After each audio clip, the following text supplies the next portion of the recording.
சென்னை அழகி பெண்கள் அழகு நிலையம் சங்கராபுரம் நகரில் கடந்த 2008ஆம் ஆண்டு முதல் 13 வருடங்களுக்கும் மேலாக மிக சிறப்பாக செயல்பட்டு வரும் நிறுவனம். மேக்கப் மற்றும் அழகு கலையில் சர்வதேச அளவிலான விருதுகள் பெற்ற நிறுவனம். ஹாய் டியர்ஸ், வணக்கம்.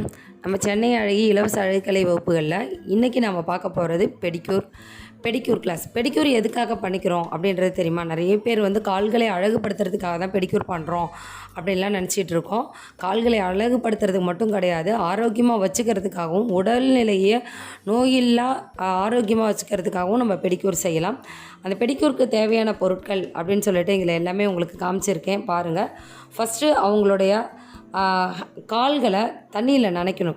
அந்த மாதிரி தண்ணியில் நனைக்கும் போது அவங்களுடைய மனநிலைகள்லாம் மாறுபட்டு வேலைன்னு ஓடிக்கொண்டு இருக்கிற இந்த காலத்தில் அவங்களுடைய மனநிலையை சீராக்கணும், ரிலாக்ஸேஷன் அப்படின்னு சொல்லுவோம். அதை நம்ம பெடிக்யூர் கொடுக்கும்போது நல்லா தாராளமாக ரிலாக்ஸேஷன் கொடுக்க முடியும். அதுக்கு தேவையான பொருட்களை தான் அந்த தண்ணியில் நம்ம கலக்கிறோம்.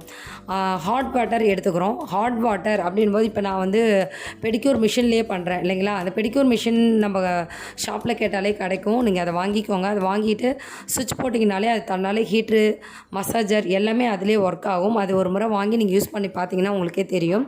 இப்போ அந்த ஹீட்டர் மிஷின்லேயே நான் தண்ணி தேவையான அளவுக்கு ஊற்றி ஹீட் பண்ணிவிட்டு ஷாம்பு, உப்பு,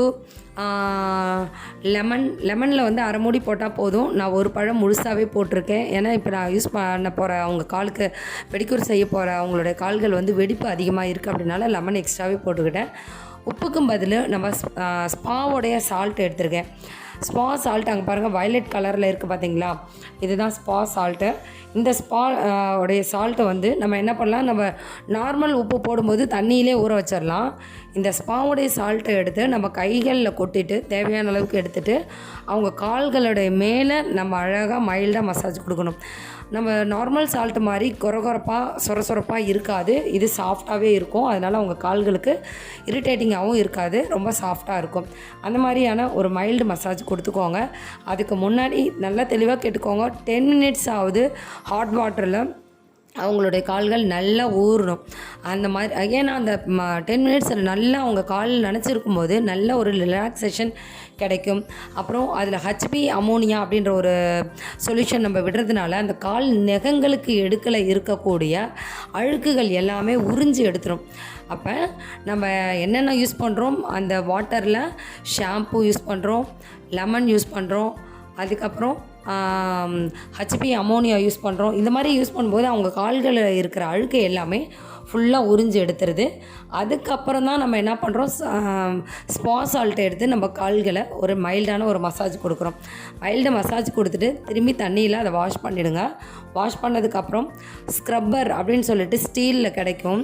இது நான் வச்சுருக்கிறது ரொம்ப கொஞ்சம் சாஃப்ட் ஸ்க்ரப்பராக இருக்கும். ஏன்னா வெடிப்பு அதிகமாக உள்ளவங்களுக்கும் சரி, நார்மல் காலுக்கும் சரி இந்த ஸ்க்ரப்பரே வச்சு யூஸ் பண்ணிக்கலாம். ஒருவேளை சுகர்லாம் இருக்குது அப்படின்னா வெடிப்பு உள்ளவங்களுக்கு ஸ்க்ரப்பரால் தீத்தும் போது காயம் ஏற்பட்டுருச்சுன்னா அது ஆறாது. அதனால தான் நான் சாஃப்ட் ஸ்க்ரப்பர் வச்சுருக்கேன். இந்த ஸ்க்ரப்பர் பார்த்திங்கன்னா காலில் எந்த காயமும் ஏற்படுத்தாது, ரொம்ப சாஃப்டாக இருக்கும் அது. அதனால் அந்த ஸ்க்ரப்பர் தான் நான் யூஸ் பண்ணுவேன். அதை வச்சுட்டு நல்லா பாதம் முழுக்க, கால்களுக்கு மேலே இல்லை, பாதம் முழுக்க நல்ல ஒரு மசாஜ் கொடுங்க. இந்த மாதிரி உங்களுக்கு வாட்டம் இருக்கிற மாதிரி கால்களை நல்லா ஷோல்டர்கிட்ட நல்லா தூக்கி வச்சுட்டு பண்ணலாம். அப்படி இல்லைன்னா நம்ம உட்காந்துட்டு நம்மளோட முட்டிக்கால்களுக்கு மேலே இந்த பாதத்தை வச்சுட்டு நல்லா தேய்க்கலாம். அவங்களுக்கு வலிக்காத மாதிரியும் ரொம்ப மைல்டாகவும் தேய்க்கணும். ரொம்ப அழுத்தமாக தேய்ச்சோம் அப்படின்னா கொஞ்சம் கஷ்டமாகிடும் அவங்களுக்கு. பாருங்கள், இப்போ இந்த கால்களுக்கும் உள்ள வித்தியாசம் தெரியும். வெறும் ஸ்க்ரப்பர் மட்டும் யூஸ் பண்ணும்போதே அவங்களுடைய மேல் அழுக்கு ஃபுல்லாக போயிட்டு ஓரளவுக்கு நல்லா இருக்குது இல்லைங்களா? முதல்ல ஸ்க்ரப்பரால் மசாஜ் கொடுத்துட்றோம். அதுக்கப்புறம் நம்ம ஸ்டெப் பை ஸ்டெப்பாக கிளாஸஸ் ஃபுல்லாக பாருங்கள், மிஸ் பண்ணிடாதீங்க. வீடியோஸை ஃபுல்லாக பாருங்கள். என்னென்ன பண்ணுறேன், இன்றைக்கி புதுசு இதில் என்ன ஆட் பண்ணியிருக்கேன் அப்படின்றத நீங்கள் கண்டிப்பாக கமெண்ட்டில் சொல்லணும். இதில் புதுசு என்ன ஆட் பண்ணியிருக்கேன், அதனால் நான் அதை சொல்ல மாட்டேன். ஏற்கனவே பெடிக்யூரை பற்றின நன்மைகள் தீமைகள் எல்லாமே சொல்லியிருக்கேன். அதனால் அந்த கிளாஸையும் பாருங்கள், இந்த கிளாஸையும் பாருங்கள். சேம் ப்ரொசீஜர் தான். ஆனால் இதில் 2 விஷயங்கள் புதுசு பண்ணியிருக்கேன். அந்த 2 விஷயங்கள் என்ன அப்படின்றத கமெண்ட் பாக்ஸில் கண்டிப்பாக நீங்கள் கமெண்ட் பண்ணணும். ஓகேங்களா? சரி, இந்த பெடிக்யூர் பண்ணிக்கிறதுனால என்ன நன்மைகள் அப்படின்றத நம்ம பார்க்கலாம். இதில் நம்ம ப்ராசஸாக நீங்கள் பெடிக்யூரில் என்னென்னலாம் பண்ணுவீங்களோ அது எல்லாம் இதில் பண்ண போகிறோம். ஓகேங்களா? கால்களில் இருக்கிற அழுக்கு நீங்கிடுது. நம்ம கால்களில் அந்த நம்ம எந்த இடம்லாம் மசாஜ் கொடுக்குறோமோ அந்த இடத்துல எல்லாமே நம்ம ஸ்க்ரப்பு கொடுக்குறோம். அந்த ஸ்க்ரப்புனால் கொடுக்கக்கூடிய மசாஜஸில் வந்து பார்த்திங்கன்னா ஒரு பிளட் சர்க்குலேஷனை உண்டு பண்ணோம். ஒரு குறிப்பிட்ட நாட்களுக்கு அப்புறம் நம்ம உடம்புல இருக்கக்கூடிய இரத்த செல்கள் வந்து இறக்கும், புதுசு உருவாகும். சரிங்களா? அதை வந்து நம்ம ஸ்க்ரப் பண்ணுறதுனாலையும் இந்த மாதிரி காலுக்கு வந்து பெடிக்யூர் பண்ணிக்கிறதுனாலையும் இறந்த செல்கள் அடிக்கடி நம்ம ரிமூவ் பண்ணிவிட்டு புது செல்களை உருவாக்கக்கூடிய தன்மைகளை நம்ம உருவாக்கிடுறோம். அதனால் நம்ம உடம்பும் ரொம்ப ரொம்ப ஆரோக்கியமாகவே இருக்கும் அப்படின்னே சொல்லலாம். இப்போ சரி, நீங்கள் சின்ன வயசுலேருந்து படிச்சிருப்பீங்க, கை நகங்களில் தான் வந்து அழுக்கு போயிட்டு சாப்பிடும்போது கை கழுவிட்டு தான் சாப்பிட்ணும், இல்லைன்னா நகங்களில் இருக்க அழுக்கு வயிற்றுக்கு போயிட்டு நமக்கு நோய் உண்டாக்கும் அப்படிலாம் நம்ம படிச்சிருப்போம் இல்லையா? கைகளுக்கு மட்டும் கிடையாது, கால்களுக்கும் சேம் அதே தான். நகங்கள் மூலிமா தான் நம்ம உடம்புல உள்ள அனைத்து நோய்களுமே உருவாகுது. அதனால அந்த நகத்தை சுத்தப்படுத்துறது ஒரு விஷயமும் இந்த பெடிக்யூர் மெனிக்யூர் தான். கைகளுக்கு கால்களுக்கு செய்கிறதுக்கு நேம் வந்து பெடிக்யூர், கைகளுக்கு செய்யும்போது அதை வந்து நம்ம மெனிக்யூர் அப்படின்னு சொல்கிறோம். ஓகேங்களா? அப்போ நகங்களையும் நம்ம சுத்தப்படுத்திடுறோம். அப்போ உடம்பு ரொம்ப ஆரோக்கியமாகவே இருக்கும். சரி, பெடிக்யூர் செய்கிறதுனால ஆரோக்கியமாக இருக்கும். ஓகே, அந்த ஆரோக்கியத்துக்காக மட்டும் யாராவது பார்லருக்கு வருவாங்களா? அழகுக்காகவும் சேர்த்து தான் வருவாங்க. உங்களுடைய அழகை நீங்கள் மெயின்டைன் பண்ணும்போது அழகுக்கு அழகும் சேர்ந்து ஆரோக்கியமும் கிடைக்கிறது அப்படின்றது தான் இந்த பெடிக்யூருக்கும் மெனிக்யூருக்கான வேலிட்டி. இந்த பெடிக்யூர் அப்படின்ற ஒரு விஷயம் ஒரு பாடி மசாஜ் பண்ணுனா நம்ம உடம்பு வந்து எப்படி ஒரு ரிலாக்ஸாக இருக்கும் தெரியுங்களா? பாடி மசாஜ் யாராவது நம்மளோட உடம்பை அழுத்த விட சொன்னாலோ, பேக் பெயினுக்கு வந்து ஆயில் மசாஜ் கொடுத்துட்டு பேக் சைடு வந்து பேக் பெயின் இல்லாமல் இருக்கிறதுக்காக கழுத்தெல்லாம் பிடிச்சி விட சொல்லுவோம். அந்த மாதிரி பிடிச்சி விடும்போது நமக்கு ஒரு விதமான ரிலாக்ஸாக இருக்கும் தெரியுங்களா? அந்த மாதிரியான ரிலாக்ஸை இந்த பெடிக்யூர் கண்டிப்பாக நமக்கு கொடுக்கும். ஒரு பாடி மசாஜ் பண்ணுனா எப்படிப்பட்ட ஒரு உடல் ரிலாக்ஸேஷனும் மன ரிலாக்ஸேஷனும் கிடைக்குதோ அது வந்து இந்த பெடிக்யூர் பண்ணிக்கிறதுனால கிடைக்கும் அப்படின்றது தான் உண்மை. அதனால் கண்டிப்பாக பெடிக்யூர் பண்ணுங்கள். நம்மளோட பார்லர் சர்வீஸ் அப்படின்னு கொண்டு வரும்போது இன்றைக்கி நிறைய பேர் என்ன பண்ணுறாங்க, மேக்கப் மட்டும்தான் போகிறீங்க.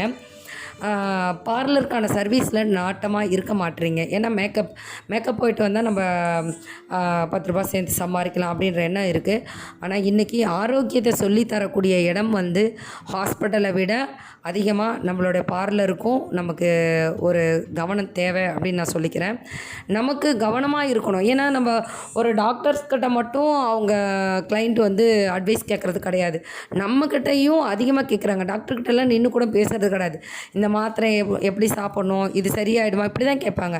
ஆனால் நம்மக்கிட்ட வர்றவங்க என்ன போட்டால் முகத்துக்கு நல்லாயிருக்கும், என்ன செஞ்சால் கால்களுக்கு அழகாக இருக்கும், என்ன பண்ணால் நான் கலர் ஆவேன், இப்படி தான் கேட்குறாங்க. அப்போ நம்ம சொல்லக்கூடிய ஒரு சில விஷயம் அவங்களுக்கு நன்மை பயக்க வைக்கக்கூடியதாக மட்டும்தான் இருக்கணும், தீமையாக இருக்கக்கூடாது அப்படின்றத நான் சொல்லிக்கிறேன்.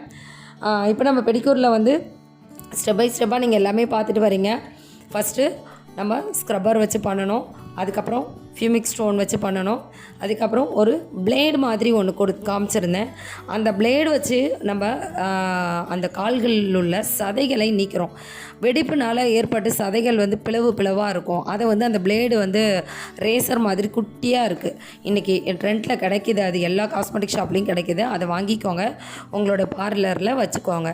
அதை வந்து நீங்கள் அந்த வெடிப்பு பகுதியிலலாம் அழகாக எடுத்திங்கன்னா கிழிச்சிருமா அப்படின்லாம் பயப்படாதீங்க. ஒரு முறை வாங்கி உங்கள் கைகள்லையோ கால்களையோ உபயோகப்படுத்தி பாருங்கள். கிழிக்காது, அழகாக ரிமூவ் ஆகும் அந்த சதைகள். ஏன்னா கால் வந்து நல்லா ஊறி இருக்கிறதுனால நல்ல ஒரு அந்த வெடிப்பு சதைகள் எல்லாம் வெளியே வந்துட்டு ரிலாக்ஸாக இருக்கும். அவங்களோட கால் வந்து பார்த்திங்கன்னா ஒரு அழகான ஒரு தோற்றத்தோடு இருக்கும். வெளியே நடக்கும்போது கால் வெடிப்பாக இருக்கே அப்படின்னு அசிங்கப்படுறவங்க எல்லாருமே இந்த மாதிரி ஒரு பெடிக்யூர் பண்ணிக்கிட்டிங்கன்னா அவ்வளோ சூப்பராக இருக்கும். ஓகேங்களா? புதுசாக நான் என்ன எடுத்துகிட்டு வந்திருக்கேன்னா அந்த ரேசர் தான் கொடுத்துருக்கேன். ரேசர் உபயோகப்படுத்திட்டு திரும்பி ஒரு முறை நான் என்ன பண்ணியிருக்கேன்னா ஃபியூமிக் ஸ்டோனால் திரும்பி ஒரு முறை நான் ஸ்க்ரப் பண்ணியிருக்கேன். ஃபியூமிக் ஸ்டோனால் ஒரு முறை தேய்ச்சி எடுத்திருக்கேன். அதுக்கப்புறம் தான் நம்ம கால்களுக்கு வெறும் ரவுண்டிங் மசாஜில் ஸ்க்ரப் மசாஜ் கொடுத்துருக்கேன். 2 கால்களுக்கும் ரவுண்டிங் மசாஜில் ஸ்க்ரப் மசாஜ் கொடுத்து முடிச்சுட்டு அதுக்கப்புறம் ப்ரொசீஜர் போலையே நம்ம ஏற்கனவே பண்ணியிருந்த அதே மசாஜஸ் தான் மசாஜ் க்ரீம் வச்சு நம்ம கால்களுக்கு முழுக்க கொடுத்துருக்கோம். இது வந்து கியூட்டிக்கல் க்ரீம் அப்படின்னு சொல்லுவாங்க. நெகங்களுக்கு வச்சு மசாஜ் கொடுக்கும்போது கியூட்டிக்கல் க்ரீம் அப்படின்னு சொல்லுவாங்க.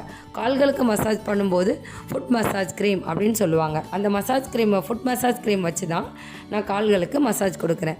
இப்போ இந்த மசாஜஸ் வந்து எந்த அளவுக்கு அவங்களுக்கு ரிலாக்ஸேஷனாக இருக்குன்னா, அந்த கால்களை 5 விரல்களை கொண்டு பிடிச்சிட்டு இந்த டைம் ரைட் சைடில் வந்து 5 முறையும் லெஃப்ட் சைடில் வந்து 5 முறையும் அப்படி சுற்றிட்டு நம்ம இழுக்கும்போது அவங்களுக்கு ஒரு பயங்கர ஒரு ரிலாக்ஸ் கிடைக்கும். அவங்களுக்கு தூங்கலாம் போல் ஒரு தோணும். அந்த மாதிரி நீங்கள் தோண வைக்கணும். அதுதான் உங்களுடைய டெக்னிக்கல். அதுதான் உங்களுடைய வேலையும் கூட. ஒவ்வொருத்தவங்க செய்யும்போது கால்லாம் வலிக்கும். அவங்களால வலி தாங்க முடியாது. எப்படா எந்திரிக்கலாம் அப்படின்னு தோணும். அந்த மாதிரி இல்லாமல் அவங்க நம்மளை நம்பி வந்திருக்காங்க, நம்மக்கிட்ட உட்காடுறாங்க, அவங்கள தூங்க வைக்கணும், ரிலாக்ஸ் பண்ண வச்சு அனுப்பணும் அப்படின்னு மட்டும் பிளான் போடுங்க. அழகாக நீங்கள் மசாஜ் கொடுக்க முடியும். இப்போ சரி, ஃபுல் மசாஜ் நீங்கள் கொடுத்து முடித்ததுக்கப்புறம் என்ன பண்ணுவீங்க? கால்களுக்கு தேவையான அனைத்து மசாஜஸும் நம்ம கொடுக்குறோம். என்னென்ன? ஜிக்ஸாக், பிக் எயிட், நக்லின், அப்புறம் பிஞ்சிங், டப்பிங், இப்படி எல்லா மசாஜும் கொடுத்து முடிச்சுட்டு காலை வந்து ரொட்டேட் பண்ணியும் மசாஜ் கொடுத்துட்டு லாஸ்ட்டாக நம்ம ப்ரெஷர் கொடுக்கணும். கால்களுக்கு ப்ரெஷர் கொடுக்கணும். இந்த ப்ரெஷர் வந்து பார்த்திங்கன்னா கட்டை விரல்கள், அப்புறம் கட்டை விரல், அதுக்கப்புறம் அடுத்த விரல், அந்த 4 விரல்களுக்கும் கொடுக்கும்போது இப்படி தான் தொடர்ந்து நீங்கள் கொடுக்கணும். ஃபஸ்ட்டு கட்டை விரலுக்கு தான் கொடுக்கணும். அதுக்கப்புறம் அடுத்த விரல்களுக்கு நம்ம கொடுக்குறோம். ஒவ்வொரு விரலும் நம்மளுடைய உடலுடைய ஒவ்வொரு பார்ட்டுக்கு ரத்தத்தை கொண்டு போகுது அப்படின்றத பியூட்டிஷியனான நம்ம எல்லாருக்குமே தெரியும். இதை நம்ம படிச்சுட்டு தான் இந்த இடத்துக்கு வந்திருக்கோம் இல்லைங்களா? அப்போ அந்த ஒவ்வொரு விரல்களுக்கும் ரத்த ஓட்டத்தை தூக்கி கொடுக்கும்போது நம்ம உடலே ரொம்ப ஆரோக்கியமாக இருக்கும் அப்படின்ற ஒரு விஷயத்த நம்ம தெரிஞ்சுப்போம். ஓகே, சரி. இப்போ 2 கால்களுக்கும் நல்ல ஒரு மசாஜ் கொடுத்துட்டு நம்ம ப்ரெஷரும் கொடுத்துட்றோம். ப்ரெஷர் கொடுத்து முடித்த உடனே அந்த நகங்கள் இருக்குது பார்த்திங்களா, அந்த நகங்களில் நம்ம கியூட்டிக்கல் க்ரீம் அப்படின்னு சொல்லக்கூடிய க்ரீமை நம்ம நகங்களில் டச் பண்ணி வச்சுருவோம். வச்சுட்டு அப்படியே ஒவ்வொரு நகமாக நம்ம லைட்டாக மைல்டாக மசாஜ் கொடுத்துட்டு வரணும். சரி, அந்த மசாஜ் கொடுக்குறதுனால என்ன பலன்? அந்த நகங்களுக்கு தேவையான அழுத்தங்கள் நம்ம கொடுக்கும்போது அந்த நகங்களும் வலுவடையும். அந்த சொத்த உள்ள நகம், அதுக்கப்புறம் அந்த நகத்துக்கு உள்ளார அழுக்குகள் இருக்கும், அழுக்குகள் மறைஞ்சிருக்கும். என் நகத்துலலாம் அழுக்கு இல்லை அப்படின்னு சொல்லலாம். நீங்கள் கண்டிப்பாக கொஞ்சம் கேப் கிடச்சா கூட நம்ம நடக்கிறப்ப மண் வந்து அந்த கேப்புக்குள்ளார போயிட்டு கால்லாம் நகங்கள்லாம் வலி எடுத்துக்கும். அது எல்லாமே இந்த பெடிக்யூர் பண்ணுறதுனால ஃபுல்லாக ரிமூவ் ஆகிடும். இப்போ பாருங்கள், நான் அந்த நகத்துக்கு மைல்டாக ஒரு மசாஜ் கொடுக்குறேன். அந்த மசாஜ் கொடுக்கும்போது அந்த நகமும் பார்த்திங்கன்னா ஒரு விதமாக ஷைனிங்காக ஒரு வழுவழுப்போடு ஆகிடும். சரி, இப்போ இந்த மசாஜ் கொடுத்து முடித்த உடனே நான் என்ன பண்ணணும் அப்படின்னும் போது ஒவ்வொரு விரலையும் நான் இப்படி கால்களை 5 விரல்களை பிடிச்சிட்டு 5 முறை ரைட் சைடும் 5 முறை லெஃப்ட் சைடும் ட்விஸ்ட் பண்ணி இழுத்தணும். அதே மாதிரி நம்ம ஒவ்வொரு கட்டை விரல், மறுவிரல், அடுத்த விரல்னு ஒவ்வொரு விரலையும் நம்ம லெஃப்ட்டு ரைட்டு மைல்டாக நம்ம திருப்பிட்டு கையில் இழுக்கணும். நெட்டி முறிக்கிறதுன்னு சொல்லுவோம் இல்லையா? ஆனால் நெட்டி முறிக்கக்கூடாது, அந்த சத்தம் வரக்கூடாது. இப்படி கையில் நம்ம இழுக்கும்போது அந்த க்ரீமோடைய சத்தம் இருக்குது பாருங்க, பட் அப்படின்னு அந்த சத்தம் நமக்கு கேட்கும். ஆனால் விரல்களை நெட்டி முறிக்கக்கூடாது. இதை நீங்கள் கவனத்தில் வச்சுக்கணும். நகங்களை நெட்டி முறிக்கும் போது அவங்களுக்கு வலிகள் ஏற்படும். இவ்வளோ நேரம் கஷ்டப்பட்டு நம்ம செஞ்சுக்கிட்டு இருந்த பெடிக்யூரோடைய வலிகள் எல்லாமே அது தூக்கி கொடுத்த மாதிரி ஆகிடும். அதனால் நகங்களை அந்த விரல்களை இழுக்கிறதோடு நிறுத்திக்கோங்க, நெட்டி முறிக்காதீங்க. ஓகேங்களா? கவனமாக கிளாஸ் பாருங்கள், பார்த்தீங்கனாலே உங்களுக்கு புரியும். அந்த நகத்தை நல்லா மசாஜ் கொடுத்துட்டு அந்த நகத்தையும் கொஞ்சம் பெருசு தெரிகிற மாதிரி புஷ்ஷர் வச்சு நல்லா அழுத்தி விடணும். அழுத்தி விட்டுட்டு அதுக்கப்புறமா நீங்கள் அந்த நகத்தை விரல்களை நல்லா இழுத்தீங்க அப்படின்னா அவங்களுக்கு அவ்வளோ இதமாக இருக்கும். ஓகேங்களா? சரி, இப்போ நம்ம அந்த நகங்கள் விரல்கள் ஏன் இழுக்கக்கூடாது அப்படின்றத பார்த்தோம். நகங்களை எவ்வளோ அழகு பண்ணணும் அப்படின்றதையும் நீங்கள் பார்த்தீங்க. ஆனால் அந்த விரல்களில் இருக்கிற நகங்களை அழகுபடுத்தும் போது சில விஷயங்களில் நிறைய பேர் மறந்துடுறீங்க, இல்லைன்னா அது எப்படின்னு தெரியாமலும் சில பேர் இருக்கீங்க. அதுக்கான விளக்கங்களும் இப்போ நம்ம பார்க்கலாம்.